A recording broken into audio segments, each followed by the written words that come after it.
Oh no! I just came across this. I didn't think I didn't think I wanted to watch this until I saw it. Now I now I gotta hear what he said, man. I need FAMU to really explain themselves what happened. I need to hear it. Let me find out, man. Did any fatigue play into the way the team played, as well as not having your full complement of players for the whole week and leading up into this game, not having the cohesion that you normally need to have to play against a team like Jackson State? I wouldn't say that. We didn't play good football, from the very beginning. We didn't execute on offense. Defensively, we gave up just way too many plays on that side of the ball, and then special teams was atrocious. Block punt for touchdowns. Just we turned the ball over. We talk about ball security here. It was the worst we've ever had. So again, those things aren't attributed to fatigue. They're attributed to lack of fundamentals, lack of discipline, and lack of details. And so again, that's our job as coaches to make sure the guys are detailed, that they do pay attention to detail, and that they are focused and disciplined. And so again, this loss falls solely on me because there's no excuses. Like I said, it had nothing to do with the guys being out. They practiced. It had nothing to do with fatigue. We're in good enough shape.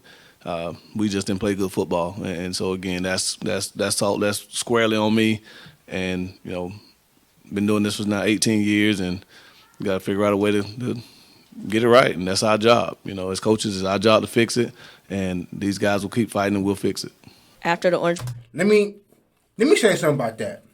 Now I know he could have put the blame on himself, right? And as a head coach, you're kind of gonna do that because you want to save face, because you are the person who is preparing these players. When you have a score like that, followed by which they haven't scored a touchdown against Jackson State in 2 years. Sometimes, fam, when a team just got your number, bro, like when a team just knows what you're doing, when a team is just better, bro, sometimes it ain't nothing you could do about it. It ain't no amount of preparation, more preparation that a team that you can do against Jackson State because they just have different type of animals over there. They just have guys who just wanted more than the players, and sometimes that don't fall on the coach. That sometimes that falls on the player. That falls on the players that are going out there because the same credit that you're gonna give for Jackson State for the players that were out there being prepared, you gotta blame those same FAMU players who was out there playing against those same Jackson State players. Like a lot of times that don't just fall on the coach. You can't look.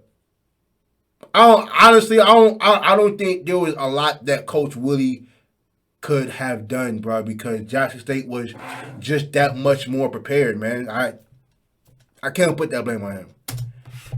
Blossom Classic, again, you guys are in a similar position, down one in conference play. How do you continue to motivate this team, letting them know there's still a lot more football to play? Well, because there is, still have guaranteed 9 more games to play, and there's a lot left on the table.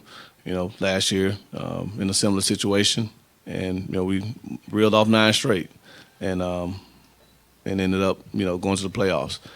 And so for us, it's about just doing some soul searching as players. We got to do some gut checks and figure out if we're going to be committed to doing the little things right. That if we're going to take the coaching that we're going to get, because our coaching has to be a lot more intense this week. Obviously, we have to pay a lot more attention to detail on the little things and make sure that we're demanding the excellence that we talk about from these guys. And if they continue to believe in that, which I know they will, we'll play good football. I mean, we have too many good players to play the way we played. And so again, that's not indicative of them. It's indicative of me.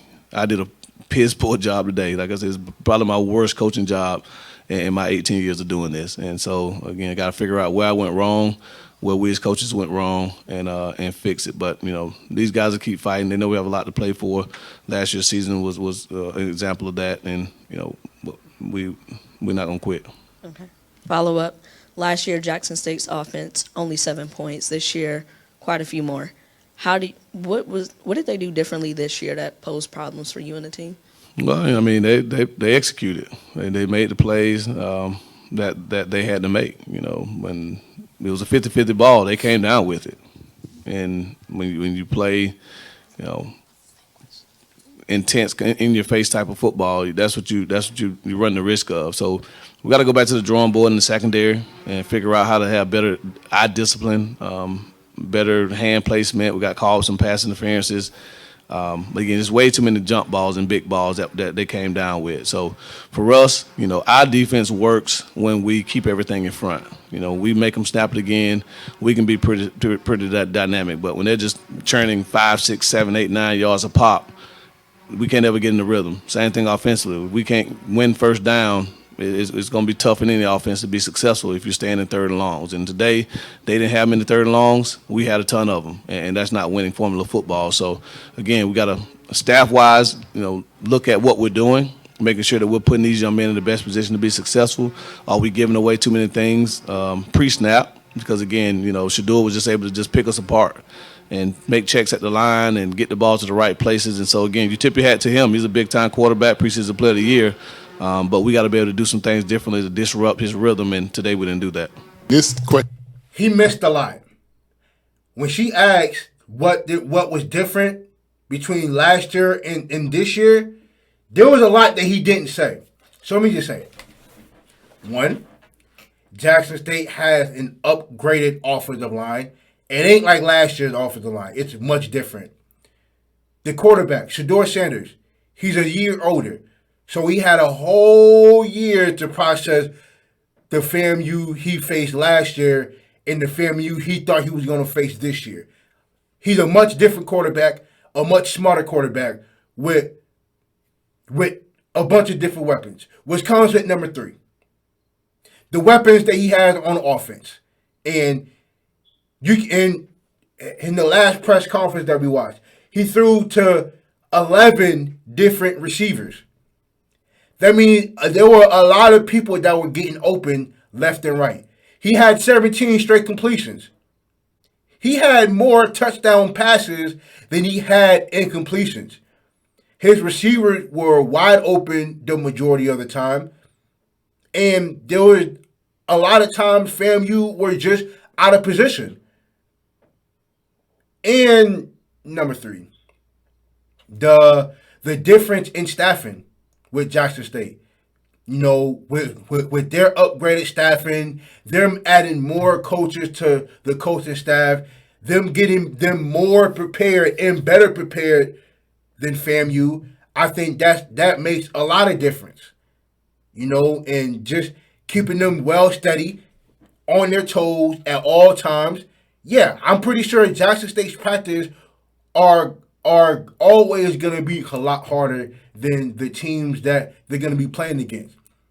You know, and so, man, like when you talk, and then you have an upgraded defense. And with Jackson State losing James Houston and Antoine, and a few other guys, but you upgrade everywhere else. Like when Coach Prime says you lose James Houston, but you get 4 other James Houstons, that's a problem. You not only get the number 1 player in the country, but you get complimentary players around him in the secondary. That's a problem. You still have Aubrey Miller, and then you get somebody beside him to complement him with the front 7. That's a problem. So I don't, like I said, like when she asks what's different, there's a lot different. There's a whole list of things that's different from last year to this year. He wanted to do the PC. I had to just give a few of the other things that he probably just couldn't say. But Question is from Darius and Xavier. As the senior leaders of the team, not the way you wanted to start the season, what message do you have for the younger guys starting with this week? We just gonna make sure nobody hold their heads, but you'll never see FAMU play this way. You'll never see FAMU play this type of football ever again. I can promise you that. I'm going to kind of piggyback off what he said. We're going to continue to hold our heads high. And like I say, like, we can only get motivated by this and continue to push. Like Coach said, it's a long season. We just got to win out. That's it. Oh, Coach, sorry, Andrew here with 24/7 Sports. You've put this a lot on execution from you guys, preparation, all that stuff. Jackson State, that other sideline, that roster, you guys saw them a year ago. You saw them this year. I mean, what has Coach Prime essentially built from your perspective with that group? Well, he's done a great job. You know, obviously he's tapped into the transfer portal, got some quality players out of the portal, and he was able to go and sign some highly recruited high school guys. You know, but again, it still falls on us. You know, Travis Hunter's a dynamic football player. Kevin Coleman's a dynamic high school football player. But, you know, we didn't make the plays that we're capable of making. You know, we have guys that been in this program 4 or 5 years, you know, that had some uncharacteristic drops, missed some uncharacteristic tackles, you know, didn't make throws that we're capable of making, didn't make blocks that we're capable of making. So, again, we weren't intimidated. They have a really good roster, but top to bottom, I can't say their roster is better than North Carolina's, who we just stood toe-to-toe with a week ago. So, again, we'll, as a staff, meet tomorrow. We'll talk to our players and kind of figure out what went wrong.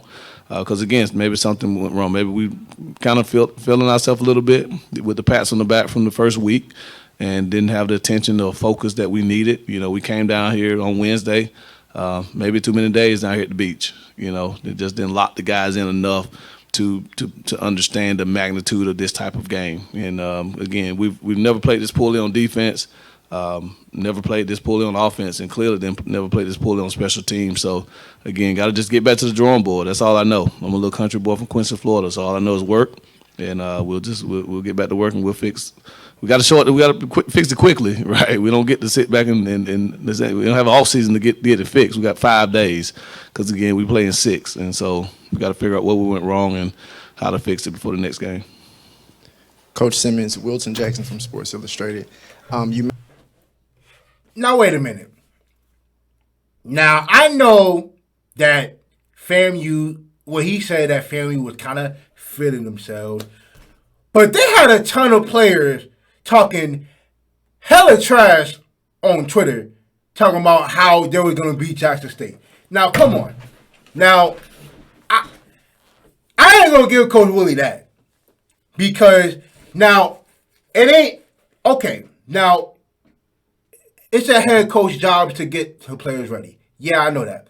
But a player shouldn't have to wait on the coach to get them ready because they know the magnitude of this game. They know that the team who wins this game is more than likely going to win the East. Because that's how it was last year. Like, so y'all know that coming in. So the fact that y'all were quote unquote feeling yourselves and then not be mentally ready to play this game, that's on the players, bro. That is on the players. Like that right there cannot be on the coaches. Like, the players got to know the magnitude of this game. Not just the coaches. Because at the end of the day, the players got to go out there and can play ball. Like, y'all got to do that. You know what I'm saying? So, I can't put that on Coach Willie. The players just got to be better. That's it. Made the change at quarterback from Jeremy Musa to Rashawn McKay. Obviously, as you mentioned last week, you guys had a lot of success against North Carolina moving the ball. Do you wish that you would have maybe brought in McKay sooner, or like what was the major thing behind that? No, I mean we went with Jeremy, and it wasn't all on him. You know, he made some plays, he missed some throws that he's capable of making. But again, I haven't watched the film. You know, I never want to make assumptions based off what my naked eye sees. I want to watch the film, evaluate it. Obviously, you know, he's shown that he has the ability to lead this team. Rashawn McKay's shown he has the ability to lead this team. And so, like I said in the beginning, you know, whoever starts the game, there's no guarantee that they'll finish the game. We'll need both guys to be successful this season, right? And Jeremy will learn from this. You know, Rashawn will learn from this, just like every other player will. But, you know, those guys are close. They push one another. You know, Jeremy didn't complain one time when he went into got taken out.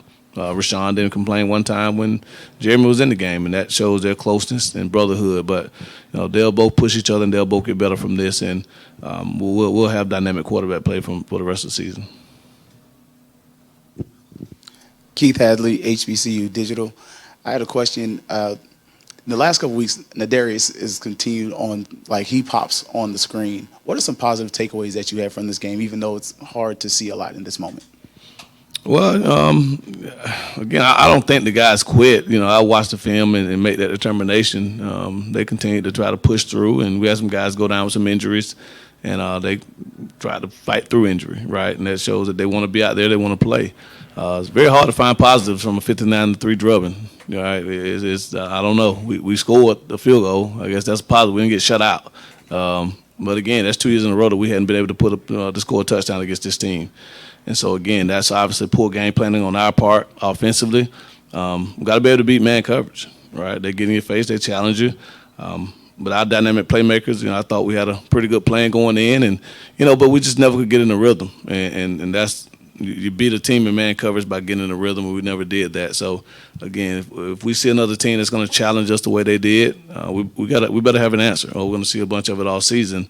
But I definitely feel like we have the players to beat them. We just got to execute. So, but again, we'll watch the film. We'll have our plus-minus system like we always do. We'll see how many goals that we hit in all 3 phases. And what we fell short, we'll figure out why we're falling short. Is it a schematic issue? Is it a personnel issue? Is it a coaching issue? And whatever it is, we'll fix it, and we'll be a better football team because of it. Hey, Coach, Savadine, USA Today. You guys are going to have some players back in the mix. You got some back in the mix on Friday. I guess just having your team at full strength outside of the injuries, I guess what can that do for you guys in your push for the rest of the season? Well, obviously, the cohesion that you get for knowing who you have going into the game, it helps.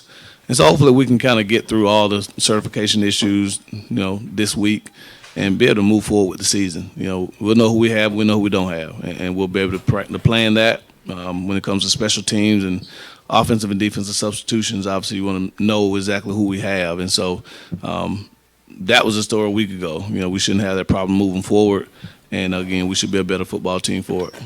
I hope, man, because that's Gerald Thomas, Tallahassee Democrat. How you doing, Coach? At better days, Gerald. How you doing, brother? Yes, sir. I'm doing good. I got a 2-parter. First question would be, when your team got down, what was the message that you sent to them? And also, I would say, like you said, there's a lot of football left to be played. What would be a way? How are y'all going to move forward from today? Well, it just got to work. I mean, how do we move forward when you fall short, right? You got 2 choices. You can sit there and you can wallow in your misery. You can make excuses for it, or you can attack it head on and take ownership and fix the issue, right? We obviously have some things that we got to work on and we have to fix. And so for us, it's about looking introspectively and figuring out where that starts. And that starts with me as a head football coach. As the leader, are we doing enough during the week to prepare our guys? Is the plan solid? It's the same plan we've been doing since I've been coaching here, so I'm not sure it's that, but we'll figure out what it is, right? Maybe it's the food we ate. I noticed this morning we didn't have any greens in pregame. It was all carbs. I was like, no broccoli, no green beans, anything. So maybe it's pregame meal. Because of what we ate. Oh, man, nah. I ain't jacking that, big dog. I ain't jacking that. You can't, because you what you ate. Fam, hell nah. I mean, I know you joking, but because what you ate, fam, no. I ain't jacking that. I don't know. So, but, we'll look at it. That's what we do as coaches. We meet every day. We try to figure out what the leaks are. Our roster is deep enough to where we can't look up and say, okay, we don't have a player at this position, so we shouldn't be successful. That's not true. We have enough good players across the board, so we should be able to put them in position to be successful. If that means tweaking, last year we had to do that offensively. Right? We had to tweak what I've been my entire career as a spread up tempo, got it through the ball all around the yard to being more of a ball control offense because of some deficiencies we had on offense. Defense was playing really well. Well, defensively, we may have to shift from what we've been in the past. Special teams, we may have to shift from what we've done. And that's what coaching is. So we get, again, 6 days to fix this, and we're back at home, so we're in the confines of Brad Memorial Stadium. So that should help. We have a great fan base. Hopefully they continue. Well, I ain't got to say hopefully. I know they'll continue to support us. The student section will be live like they always are. And these guys feed off that, and so it'll feel good to sleep in our own beds, eat in our own cafeteria, get dressed in our own locker room, and play a game at Bragg. And I think that may be what we need to just get our mojo back. Okay. All right. Shout out to FAMU, man. Look, I know that FAMU is going to be better for this. FAMU is going to be a lot better for this. They're going to learn. This is not the end of this season. It's not. They just ran up into a dog. They just ran into a brick wall. And they really couldn't do nothing about it. You know what I'm saying? 59-3 says, I'm better than you. Like, if it was a close game for 2 years and Jackson State got them both times, then they got them both times. If the game could have went either way. But when you go from losing 7-6 to not only scoring less points, but giving up a lot more points, they're just better than you, dog. Like, the game plan worked. In every single aspect, the game plan worked. And ain't nothing you can do about it. You know what I'm saying? But yeah, hey, I know FAMU will recover for this. I know it. Because their season is not over yet. Like you said, got 9 games left, man.